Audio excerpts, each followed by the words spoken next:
All right, guys, so we're back on another one, and today's objective is to get this baler working again. As you can see, it hasn't been doing anything for about 2 days. So I'm setting up my tools, and we're about to get busy. But on the last job I was working on, I broke my multimeter test leads. So I guess I'm gonna have to take out another PPP loan in order to buy new leads. But for the moment, let's see what's going on with this baler. Up button, no. Down button, no. E-stop, out. Let's close this door.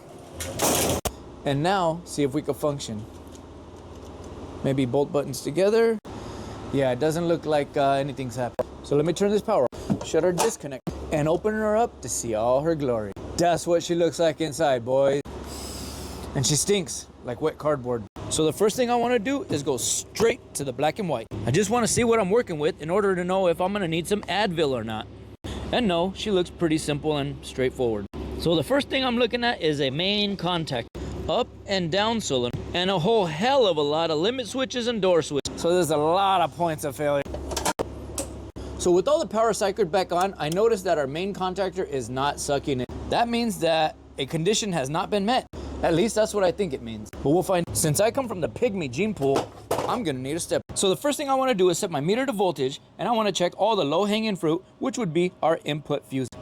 480 and 120. So the only fuses are on the buck transformer, also known as a step-down transformer in the boys' locker room. So this transformer actually takes power from the first two phases of the input contactor and uses that power to step it down to 120 volts, and that's what's used for all the control voltage. And since there is voltage on the secondary side of that transformer, I know that all my controls have power. Next step is I'm gonna attack this contactor and see if there's anything going to the coils when I push this button. So I got my probes all set, and I'm pushing the button, and no, I'm not getting any voltage. So there is no voltage hitting that contactor when I push these. So if you like Italian, then you must love spaghetti, because now I gotta come through all this crap. Matter of fact, I'm gonna skip the spaghetti and I'm going straight to the main coil. So there's many different ways to look at many different jobs, but on this particular job, I'm gonna tackle the main contactor. That's where I wanna set my focus. And I actually wanna troubleshoot backwards.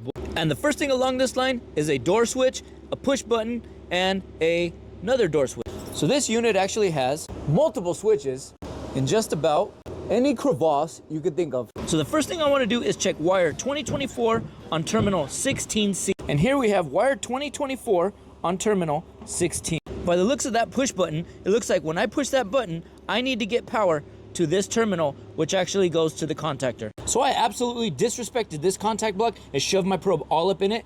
And with my other probe, I shoved it into the ground terminal. Now I'm going to push the button and see if I get any voltage to that terminal.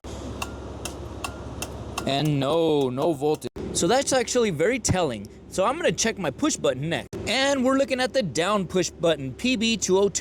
Down push button, and there's her backside. So I'm poking all up in her, and she has power on the top side of the push button, but no power on the bottom. But when I push the button, now she has voltage. So that's actually very telling right there. That means that I'm getting power all the way up to this circuit, up until the door switch, and that's where we're stopping. So now how to find which switch it is? Well, there's a door, and there's a switch. So I'm gonna point my focus right here on this door switch. Now before I start troubleshooting this switch, I'm gonna shut down all the power, since I'm gonna be troubleshooting in continuity. And we all know what happens to a meter when you put voltage to it in continuity set. You end up having to take out more PPP loans. So this particular door switch has 4 circuits, 2 normally open and 2 normally closed. But what does that mean? A normally closed circuit means the circuit is closed in an out-of-box condition, like this one. And a normally open circuit means the circuit is open on an out-of-box condition. And both of these circuits look like they're in an out-of-box condition with the door supposed to be closed, so it should be reversed. As far as I can tell, our door is closed and the latch is in place, but that's not what my circuits read. So I'm about to trigger everybody and their mom. And I think I'm gonna have to remove that switch while it's still in place. So now that I have the circuit removed, I'm gonna go ahead and cycle my power back on. Then I'm gonna physically push the switch by hand while I engage the down button. And there she goes. So for whatever reason, that button or this switch wasn't making contact inside that door. Another issue that just happened while I was engaging it is that the cardboard stuffed so far into this cavity is actually forcing the door latch open. So we had one switch that wasn't engaging because the door wasn't closed properly. And we have another switch that's opening up on the door slide because the cardboard is so stuffed in there. So these are the guys that are right here that did. All right, she's all clear. So I just put another quarter in. Let's give her a whirl. And there she goes. She did her job. It looks like the operators closed this cardboard press so full that she was bursting out the seam.